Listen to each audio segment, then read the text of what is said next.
Visto ahí Darwin Caraballo, director ejecutivo de Educa, y a él queremos hacerle algunas preguntas al respecto de los procesos de construcción de las escuelas. Darwin, sé que es tarde, que a veces a esta hora estás dormido, pero te has quedado para acompañarnos. Gracias.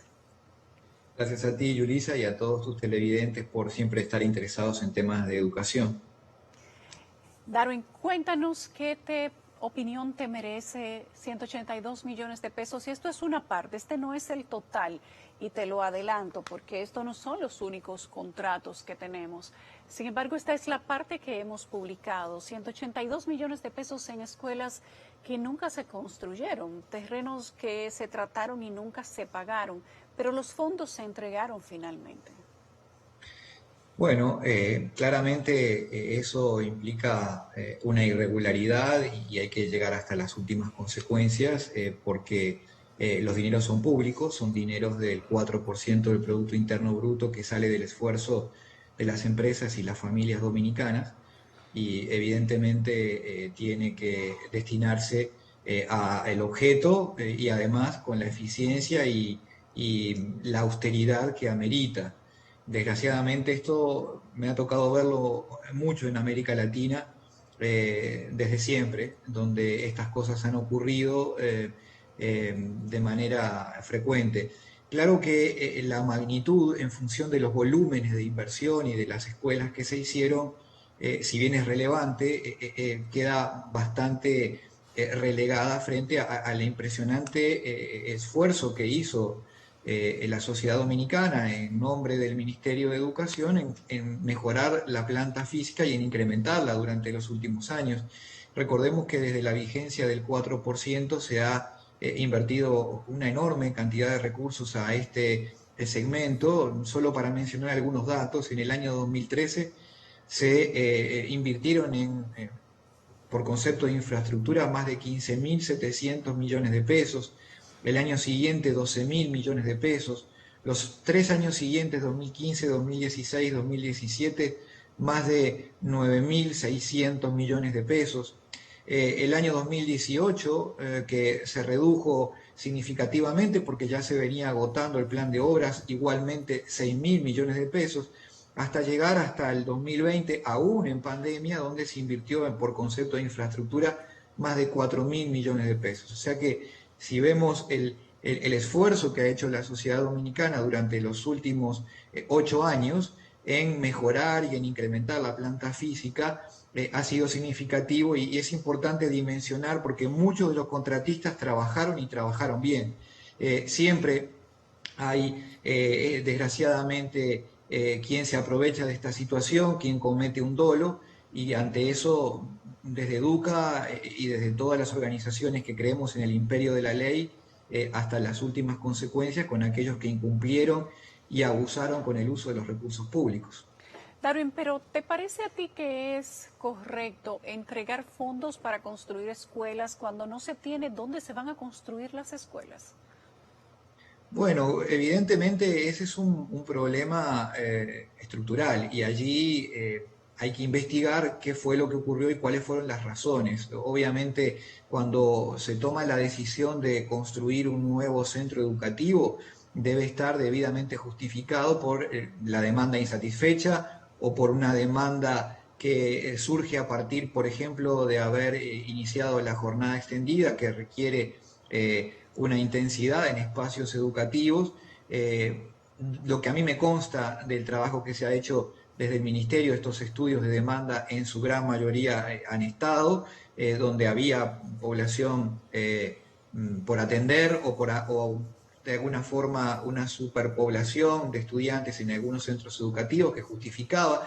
Sabemos que además donde esto ocurre es donde hay a veces escasez de terreno, porque obviamente la mayor demanda está en las zonas densamente pobladas que han crecido de manera desordenada sin planificar servicios sociales como la educación.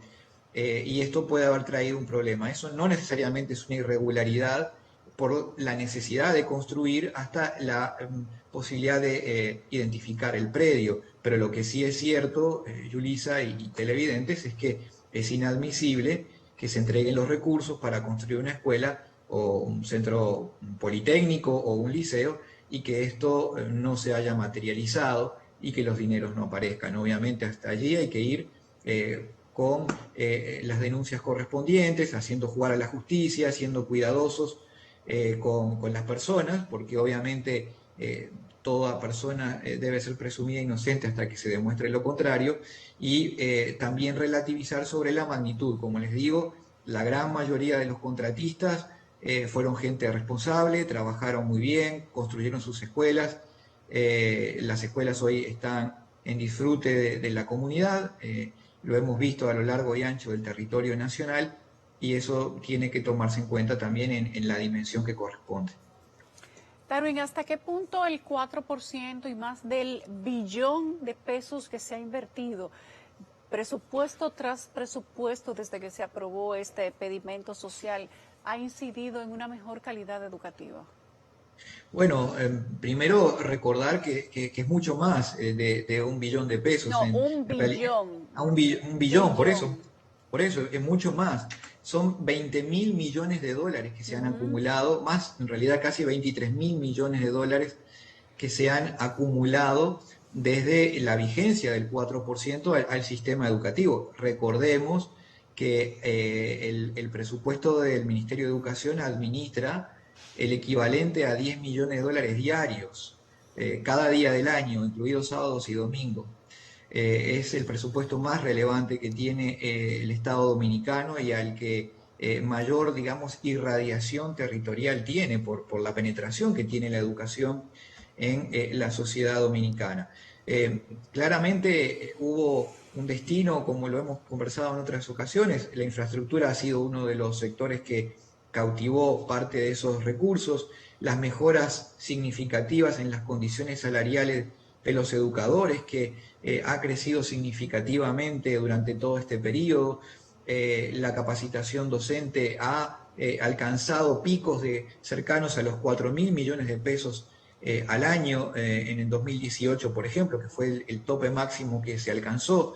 Es decir, los recursos se han estado gestionando en el sistema educativo, pero desgraciadamente todas estas transformaciones en la que también se incluye la incorporación tecnológica y el creciente peso que viene teniendo en la estructura del ministerio las pensiones de los maestros, no se ha traducido en mejoras significativas en los aprendizajes. Lo acabamos de ver hace poquitos días, una nueva medición internacional con datos previo a la pandemia, datos del 2019, digamos un estudio muy serio elaborado por la Oficina Regional de Educación para América Latina de la UNESCO, donde participa la gran mayoría de los países de la región, demostró que si bien hay alguna buena noticia porque el país logra estar dentro del pequeño grupo que mejora respecto a sí mismo con el pasado, es decir, respecto a la última medición de 2013, de todas maneras sigue estando a la retaguardia de la región, con un número muy relevante de estudiantes, tanto del tercer grado como del sexto grado de la primaria, que es donde se miden estas pruebas en lengua, matemática y ciencia, que están en el nivel mínimo de suficiencia, en el nivel mínimo de conocimiento posible, con la consecuente complejidad de las limitaciones de cara al futuro. Darwin, pero eso que dices es súper interesante, porque como luego de tantos años de tener inversiones multimillonarias en dólares, ¿cómo tanto dinero no ha incidido en que mejoremos en la evaluación de los niños, en el conocimiento de los niños, pero tampoco en el de los maestros? Fíjate que los mismos maestros que se supone son los que transmiten el conocimiento a los estudiantes para que puedan sobrepasar evaluaciones como esa, y uno diría que hasta más, ellos mismos se queman. Sí, comparto plenamente lo que estás diciendo. La gran conclusión que siempre tuvimos en Educa previo al 4% y que ahora los datos año tras año los demuestran es que el dinero era una condición necesaria para mejorar la calidad de la educación, pero no es la única. Sin inversión en educación no hay cambio en educación, pero teniendo inversión no necesariamente se logran los cambios.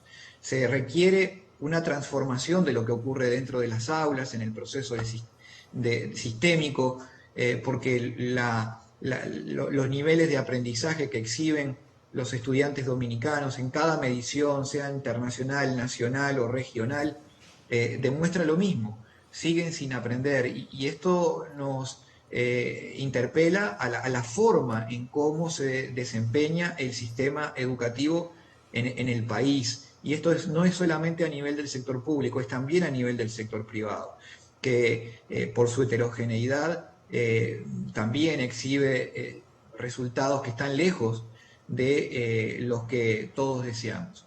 El problema es complejo. Hace algunas horas se acaba de ir del país el gran economista catalán Xavier Sala i Martí, uno de los reconocidos académicos de productividad y competitividad en el mundo, padre del índice de competitividad, y lo que él nos decía es extremadamente revelador. Hoy todos los paradigmas que funcionaron para explicar los procesos educativos y aquello que funcionaba de lo que no, han caído obsoletos, han quedado en el pasado. La pandemia termina por hundir y darle un tiro de muerte a un sistema educativo que, como vimos en los resultados de 2019, que es lo que propone y demuestra la UNESCO, ya eran de forma regional, no únicamente en el país, muy deficitarios. Estamos obligados a innovar, a repensar estos procesos, a dar el salto de una educación que sigue siendo del siglo XIX en el país al 2021 sin necesidad de pasar el trayecto por todos los escalones que demandó el siglo XX. Les contaba que el país fue de los que más avanzó en las pruebas regionales que se miden en 2019 respecto a 2013. Pero a ese ritmo de velocidad del cambio, alcanzar a países como Chile, Costa Rica, Uruguay le tomaría 60, 70 años al país, tal vez 80. Wow. No es necesario hacer ese itinerario, ese trayecto para lograr una mejora en los aprendizajes. Y tampoco es necesario obsesionarnos con más presupuesto para la educación. Esto es muy importante entenderlo porque hay una enorme posibilidad de racionalidad al presupuesto que hoy ya se cuenta. Y si tengo tiempo me gustaría compartir un ejemplo, Yulisa. Hace poquitos días acabamos de terminar desde Educa la formación en el marco de un modelo que estamos experimentando justamente en 56 centros educativos de 1000 educadores. Ese curso se insumió un mes en 1000 educadores de todo el país con docentes nacionales y con docentes internacionales.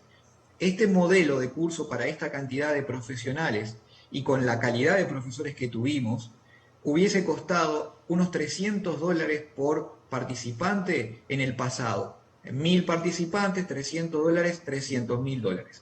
Esa cantidad de recursos que el país no pudiera darse el lujo de gastar, hoy se redujo dramáticamente, no a 100.000, a 50.000 o a $20.000.